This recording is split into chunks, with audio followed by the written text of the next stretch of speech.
welcome to Clarifying Cuts. I'm your host, the coach.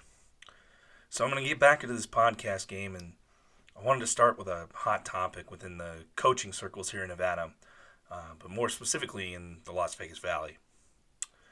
So on January 9th, the Nevada Interscholastic Activities Association, known as the NIAA for short, will be voting on a proposed realignment for football in Nevada for the 3A, 4A, and 5A divisions. Today, I'm going to run down the proposed divisions and leagues, talk about the major shifts from the model that's been used the past 2 seasons, and then what might happen at that meeting on the 9th. Finally, we're going to discuss why I think the NIAA likes this plan and what some coaches around the valley are saying about it.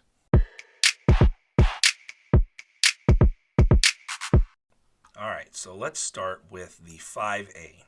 So the 5A in the new proposed alignment from the NIAA has 3 leagues.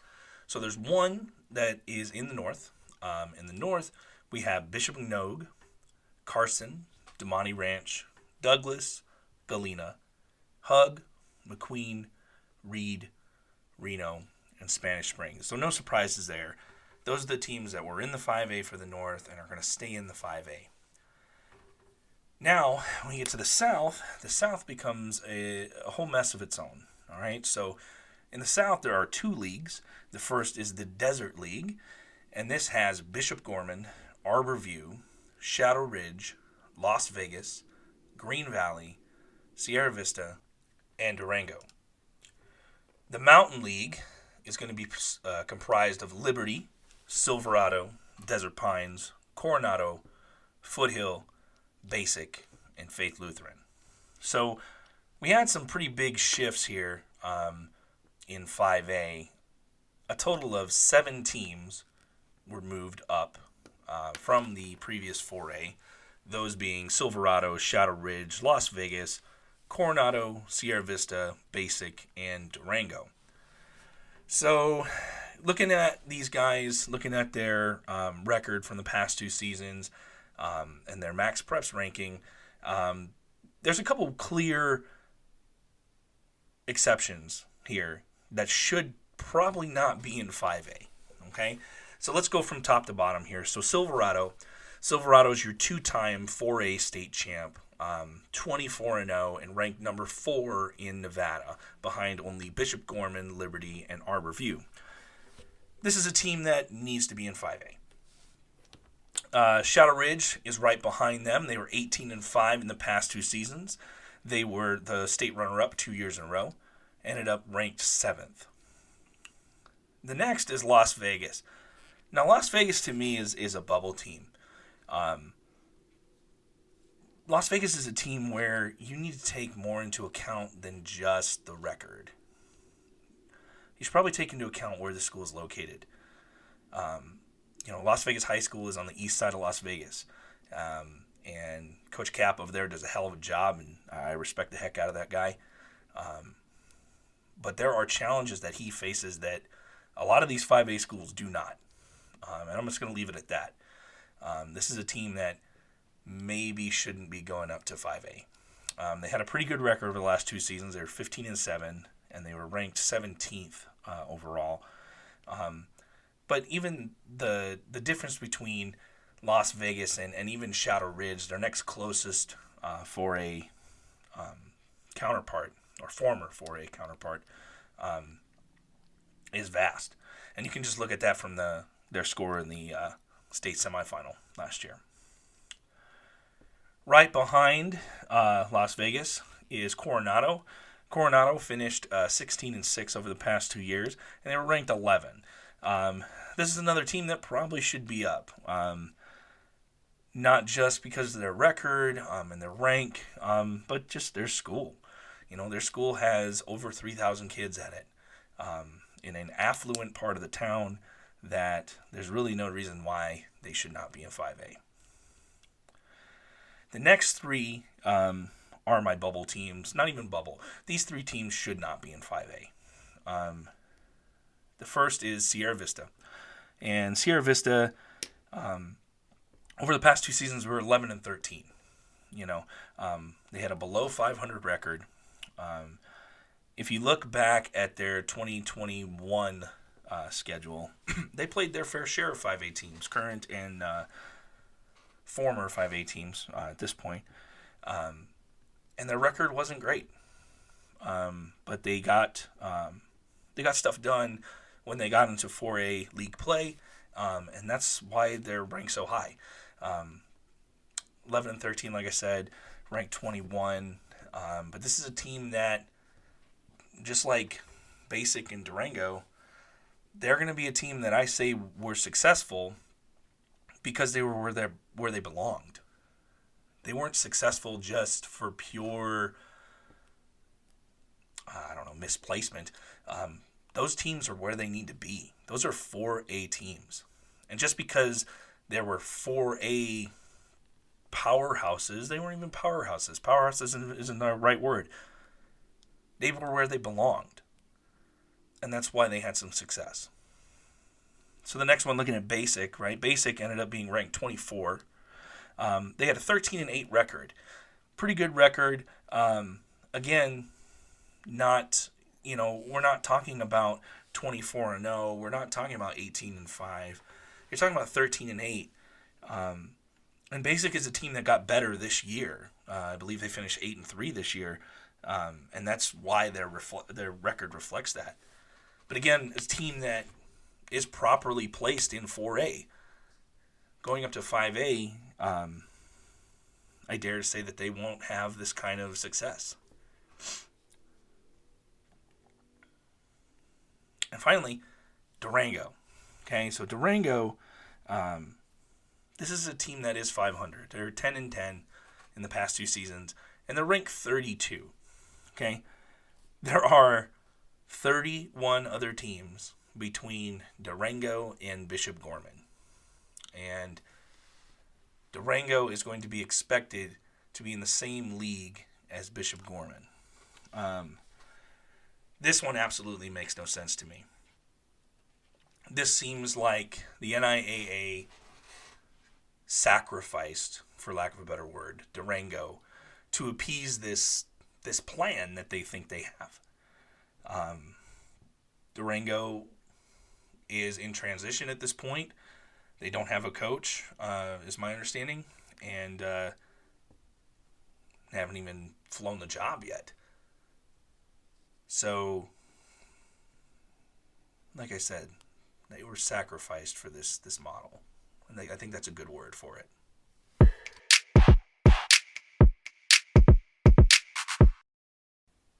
Now on to the 4A. So the 4A, the new proposed 4A, will now have 20 teams and will be comprised of 4 divisions. And those are the Desert League, which has Desert Oasis, El Dorado, Canyon Springs, Valley, and Del Sol. The Mountain League, which is Spring Valley, Rancho, Mojave, Somerset, Losi, and Bonanza. The Lake League, which is Palo Verde, Legacy, Cheyenne, Centennial, and Western. And the Sky League, which has Cimarron, Clark, Chaparral, Sunrise Mountain, and Pinecrest Cadence. Now, the first thing I think that needs to be said about the 4A is that these leagues are way out of balance.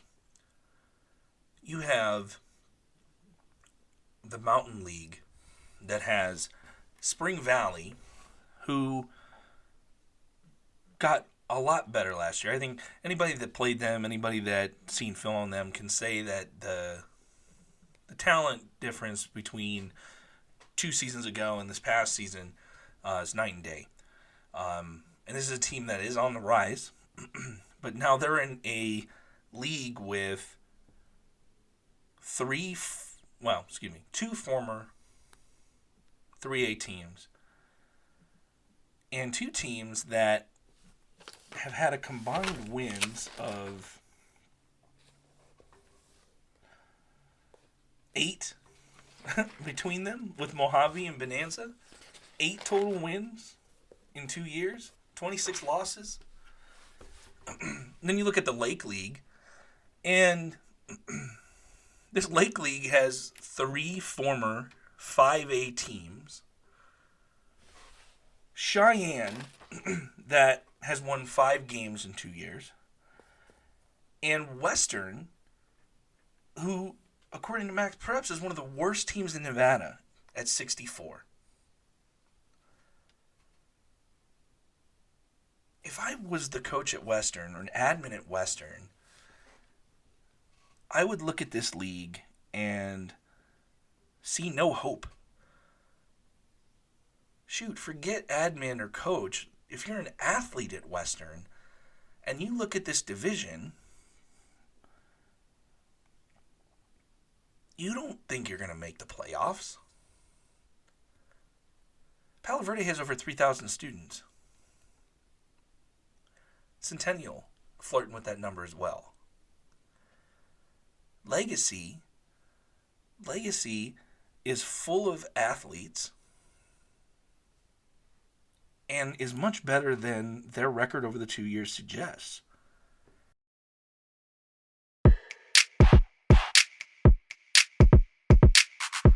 So speaking of those teams, let's take a deep dive on the 4 teams that have moved down from the former 5A and are now in the 4A. Okay, so first, let's look at Canyon Springs. Okay, so Canyon Springs is ranked 28th according to Max Preps and had a record of 4-14 over the past 2 seasons. One thing to keep in mind, guys, before I keep going here, is that these records may not be the most impressive for these 4 teams. And some of them absolutely should move down, right? Because when this thing was proposed to us, when the NIAA came up with this thing in 2019, the understanding was that teams were rewarded, or reward is a good word. Teams were rewarded for doing well by moving up, and those who struggle move down. And I don't think you can make an argument, especially with the 5A, that happened. But we'll talk more about that in a sec. So Canyon Springs, again, 4-14 over the last 2 seasons, struggle a little bit in 5A. This is a team that probably should move down. Then let's look at Legacy, okay, who we just talked about just a second ago. They were 5-14 over the past 2 seasons and ranked 27th in Nevada. This is another team that probably should move down. They would be the upper echelon of 4A. Probably a good fit. Next, let's look at Centennial. Okay, so Centennial was 1-17 in the past 2 seasons. Centennial took a pretty big fall. In 2019, they were in the state championship against Liberty. And in, after the pandemic, I guess is what we want to say. After the pandemic and in the start of this new 5A league, they just weren't the same team. I don't know too much about Centennial or what's happening over there, but 5A they greatly struggled, and this is another team that when we before the proposal came out, like, it was a pretty good understanding that Centennial was going to go down to the 4A. I have one problem with these teams that have moved down, and that's Palo Verde. Coach Asnaris does a great job at Palo Verde. I have a ton of respect for him. Working at Palo Verde, coaching at Palo Verde is a whole nother animal compared to some places here in town, and the way that Coach takes that on is very impressive. But Palo Verde had a record of 8-12, so they weren't 500. But they were ranked 13th in Nevada, according to Max Preps. I keep bringing up Max Preps because Max Preps is a partner with the NIAA, and that's kind of what they went off of here. They went off this max preps ranking and snaked the leagues and all that, but I really wonder why Palo Verde moved down. If anybody in the NIAA could tell me why the 13th ranked team was moved down to 4A, but the 32nd ranked team was moved up, the 24th ranked team was moved up, but number 13 went down. Palo Verde is a program that consistently has 3 levels, has the student population to stay in 5A, and their record wasn't nearly as bad as some of their counterparts that were moved down. So I'm really wondering why Palo was put into 4A. And I hope that's clarified on the 9th. Because I tell you what, if I was Basic or Durango and I put in my appeal, Palo Verde would be one of my prime examples of why this doesn't work. But we'll talk about what I think is going to happen on the 9th at the end here. So, in addition to the 5A teams that moved down, we had several 3A teams that moved up. We had 7 total. Let's just jump right into it, right? So, El Dorado had an 8-10 record over the last 2 seasons. They're ranked 46 in Nevada.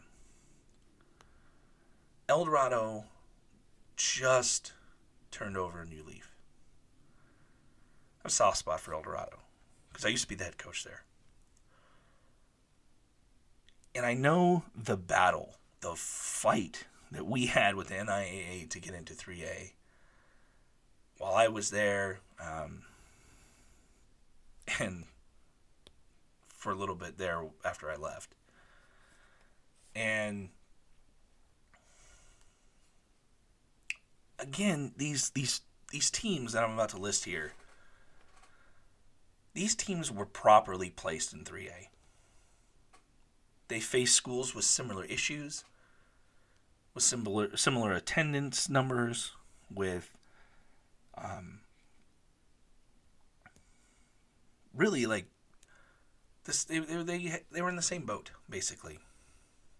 A lot of these teams don't have enough kids for 3 levels. A lot of these schools that I'm about to list here needed to rebuild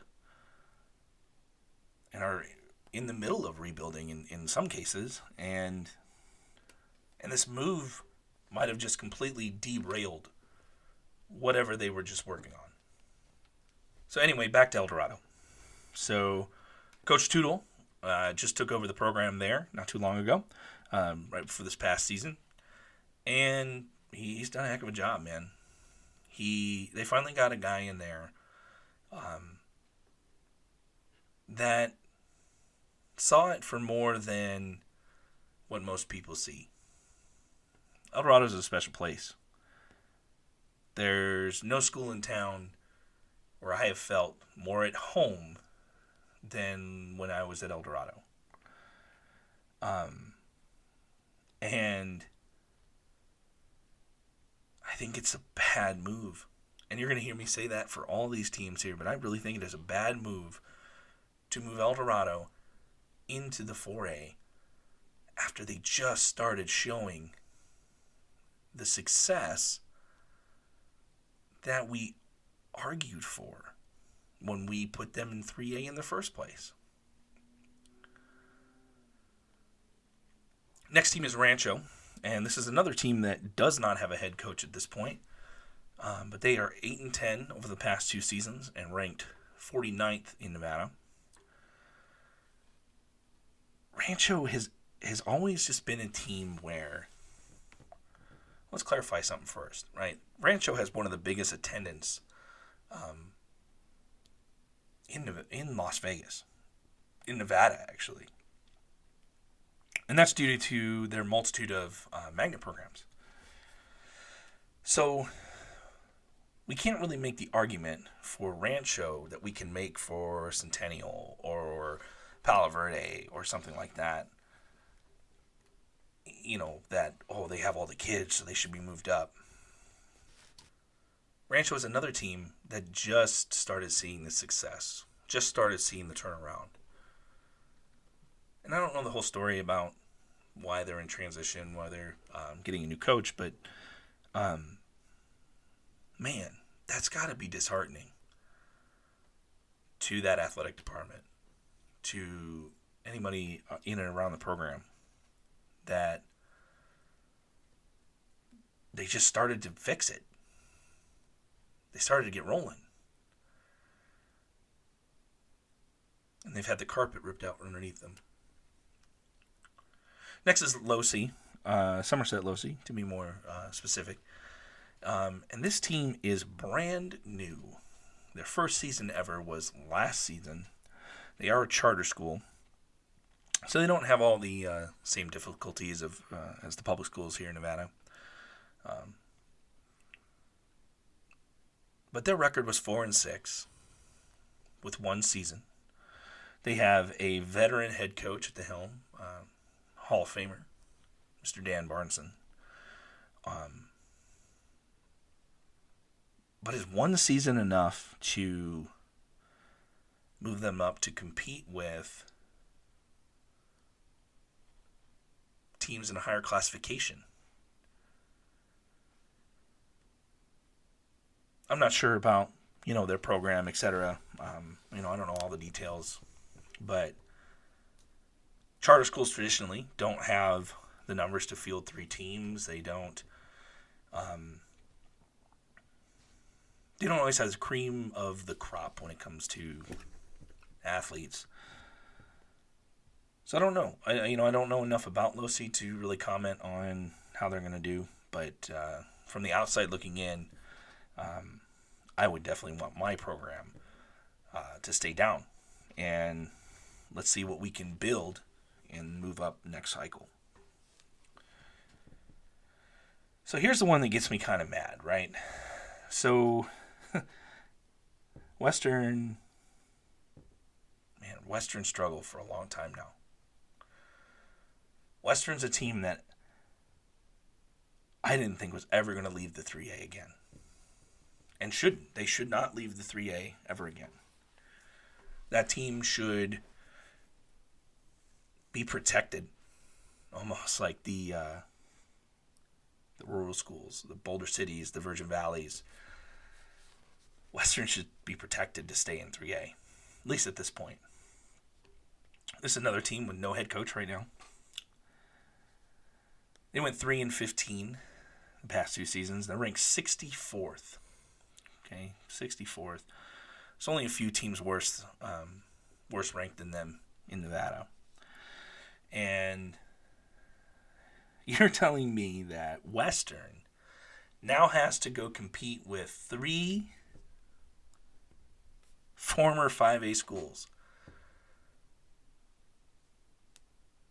in really like a murderer's row of a league schedule. Western would have to play Palo Verde. They'd have to play Centennial and Legacy. In fact, the 3 wins that Western has in the past 2 years are against the next 2 teams we're about to talk about. They beat Valley this year, pretty handedly, 22-0. And they beat Pinecrest Cadence this year and last year. And that's their 3 wins. A win's a win.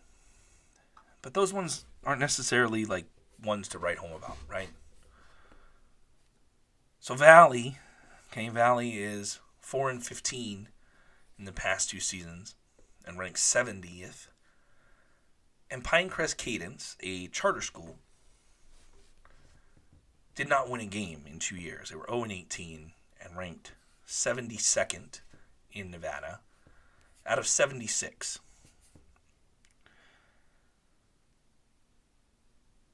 I feel like I'm just repeating myself at this point. But I legitimately can't see the logic. I can't see the logic that these six teams, that these 6 teams deserve to be in 4A. Other than the fact that to keep the Southern 3A happy, they moved them up. We'll touch on that shortly as well. A couple other moves. In the 3A division, there's only 8 teams now. And the only move from the Southern 3A, besides kicking people out, is the Meadows. The Meadows is now a 3A school. They won the 2A state title. Their record over the past 2 seasons was 23-3, and they're ranked 29th in Nevada. Meadows just, needs to be in 3A. I think that's a good move for them. I think that's the proper place to be. The 3A, the one that gets me is Slam Academy. Okay, Slam Academy, in the past 2 seasons, they were 16-8.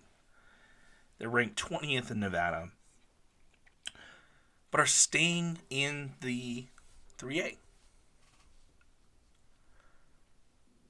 I don't have attendance numbers in front of me,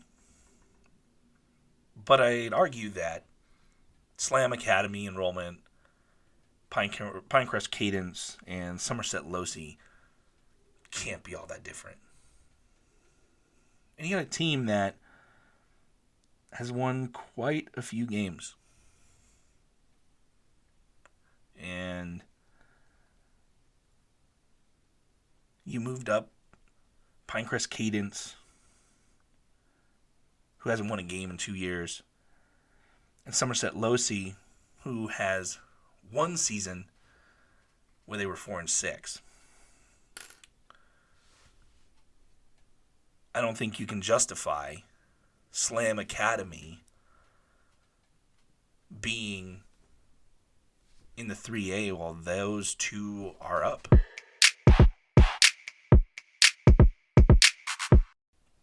So what do I think is going to happen on the 9th? I think on the 9th, we are going to see these appeals in mass. I think for sure that Las Vegas, Basic, Sierra Vista, and Durango appealed down. And I think that Pinecrest Cadence, Somerset Losi, El Dorado, Rancho, Valley, Western, I imagine that at least half of them will appeal down as well. So what happens at that point? I think that the NIAA is going to let everyone air out their stuff, air out their opinions, state their appeals, etc. And I think nothing's going to happen. I think this is a done deal, whether we like it or not. Because here's the thing you have to think about. So, if they grant appeals, they grant half the appeals that are submitted for football. The whole thing goes to shambles. So let's say they grant Durango and Basic. Let's just say those 2. So who do you move up? Who gets sacrificed to the 5A? The top 2 teams in the 4A right now by ranking are Desert Oasis and Spring Valley. Well, excuse me, I take that back. Palo Verde and Spring Valley. So you're telling me that it's going to be a 1-for-1 swap? All right. Does Spring Valley get a chance to appeal then? If those 6 teams ask to go down to the 3A, even if they let half of them go down. Say 4. Say 4, so it's an even number. They like even numbers. What happens? Do they move anybody up? Do they move them and then let the 5A teams come down? I don't think it works that way. I think that the way they have it designed, it has to work this way. And no amount of appeal or whatever from our southern schools, it's going to make a difference. I hate to say that.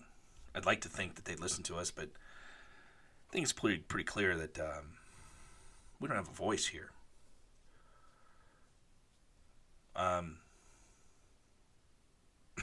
I think the NIAA likes this plan for 3 reasons. And they're kind of selfish reasons for them, but selfish in that it takes care of headaches for them. The NIAA always acts in the interest of 3 things in these meetings. The arguments are constantly revolving around these 3 things. The first is Bishop Gorman. The NIAA wants to keep Bishop Gorman happy. And why wouldn't you, right? Bishop Gorman is our show pony. They're the ones that represent our league, right? Most out-of-state like to play an out-of-state game. You have to be a part of some sort of association. And they're in ours, right? They're our show pony. They're the people we send and represent Nevada football, right? Plus, Bishop Gorman likes to lawyer up. So we got to keep them happy. The second thing that the NIAA always acts in interest of is the northern schools, right? So our northern schools, the 10 of them that are in the 5A, the NIAA had to keep them in the 5A. They had to somehow keep them in the 5A to justify having the 5A. And I don't know, this board, man. I just don't think the representation on the board matches where the populace is. Doesn't match. The representation doesn't match the interests of the state. The majority of your kids, your student athletes, are in the South. Your money comes from the South. But the 68 schools down here have little to no say. And I'm talking about the schools that are in the 4A and 5A. South 3A is this whole different thing. We're going to talk about that in a second, right? But if you are a run-of-the-mill, middle-of-the-pack 4A school in Southern Nevada, you're not really given the time of day. You kind of go as the wind blows, they say, right? They're going to make plans for their interests. And you guys are kind of just the pawns if you're in a 4A Southern Nevada school. The third interest of the NIAA is keeping the Southern 3A happy. For years, it's been a constant struggle with these quote-unquote protected schools about how many teams get into the 3A, what the qualifications are to get into 3A, etc. And I know this firsthand. I fought this battle for 2 cycles when I was at El Dorado. El Dorado, when I was there, had no business being in the same league as Foothill, Canyon Springs, schools like that. But we played them every year. And In fact, when we made the playoffs, the first team we played was Liberty, number 2 in the state by our Max Preps rankings. That Southern 3A, I just don't understand what their hang-up is. Why would you want to limit the potential of student athletes? And I'm not talking about their own student athletes. They have great programs and great structure and well taken care of athletes. But they refuse to let teams that belong in the Southern 3A stay in the Southern 3A. Teams like Western and Rancho and Valley.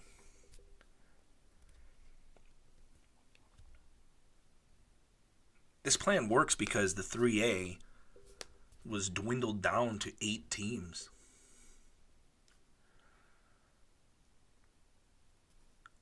Something that they wanted for a long time. In fact, when they made these whole proposal rules up, realignment rules, one of the things they did was they capped the 3A. They capped it at 12 teams, I believe. And the Southern 3A was not happy about it. And they made it a point to fix it in this draft for sure. So the last reason I think the NIAA likes this plan is they kind of killed 2 birds with 1 stone. And what I mean by that is that they have a new playoff setup built in to this proposal. So, their big solution, right, to keep the 5A happy was that they were going to have a open division championship now. And this open division will be comprised of the top 6 teams based off of Max Preps rankings. So what they're going to do, regardless of division, those top 6 ranked schools will play for the open championship, thus eliminating your heavy hitters from the South.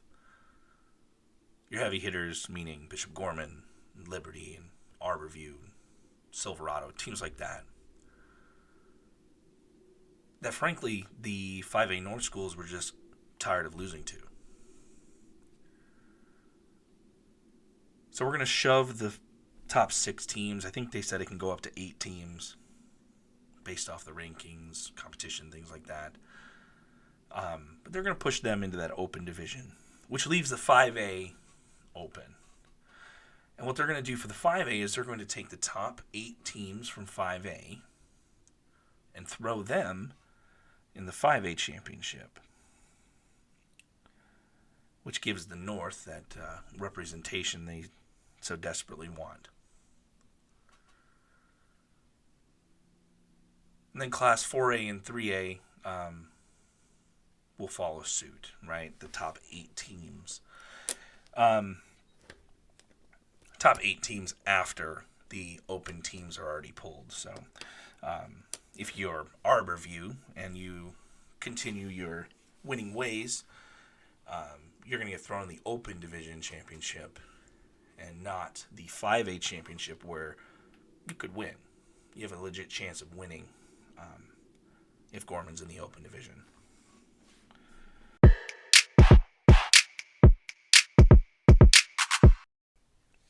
So some people might be critical and will say, well, Coach, how do we make it better? How does the NIAA do this correctly where people aren't upset? I think the first thing that they do is they involve coaches. A lot of Southern Nevada coaches specifically feel like you could sit us in a room, any coach that's been doing this for a while, and we can tell you where everyone fits. The NIAA, for lack of a better word, is kind of out of touch with it. They're not down here all the time. They don't know how things work around here. They don't know the dynamics. They don't know other than what the data tells them. Everything's really data-driven there. They look at numbers. They look at points for, points against, common opponents. They look at non-tangible things. But I think any coach, specifically here in Southern Nevada, can, with great accuracy, show you where schools belong. And I don't think that we have a significant enough voice.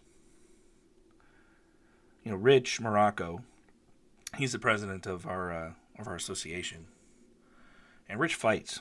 Rich is a fighter. He fights like heck for Southern Nevada football and all coaches. But even he falls on deaf ears sometimes, because they have this grandiose idea of what football should be or is. I mean, I don't even know the word for it in Nevada.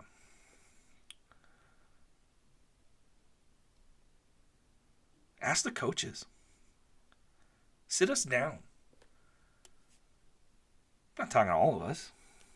You're not going to bring in every representative from every school. But we have an association. We have the Southern Nevada Football Coaches Association that has officers that are voted on. Invite them in. Maybe not just listen to what a couple northern schools say and call Gorman, make sure they're on board, call the Southern 3A, make sure they're on board. Talk to coaches that are in it. Newsflash, we don't just see each other during the season. We're a fraternity where we talk to each other, we help each other. I'm not saying we're the best of friends all the time, but there is a connection there that our association has, that we're going to not just act in the best interest of ourselves, if that makes sense. Any coach can look at that 4A or look at the 5A that was proposed and point out the glaring errors with pinpoint accuracy. So maybe it's time they just listen. The NIAA listens to the coaches. I'm not saying give us everything we want, but ask our input next time.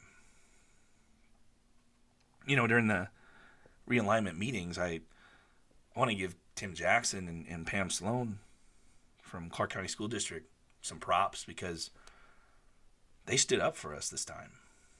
They stood up for Southern Nevada schools because we weren't in the process. We weren't in the process until we stuck our nose in it and forced our way in. Well, that's all I've got, guys. Needless to say, this thing is a mess, and I don't know if it'll get cleaned up. I hope it does.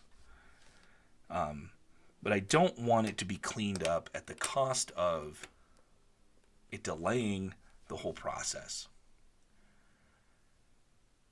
Fact of the matter is, we have to go through this whole thing 2 more times in the calendar year 2023 for the winter and spring seasons, and those sports have just as strong opinions. Men's and women's basketball, baseball, there's going to be a lot of fighting there as well to see where people should be placed. So whatever the NIAA does, they can't delay the process. They can't push this thing till their February meeting or March meeting and it's going to be too late. It's going to be too late. It's going to push the whole process back. You're going to severely limit your schools, no matter the division, no matter where they're located. You're going to limit their potential to go play out-of-state games. You're going to limit their potential to make the schedule that they want. There's even some talks of, if this doesn't get taken care of soon, we might not have a schedule until June. Good luck telling Bishop Gorman that they can't schedule their non-conference games until June, because that won't fly.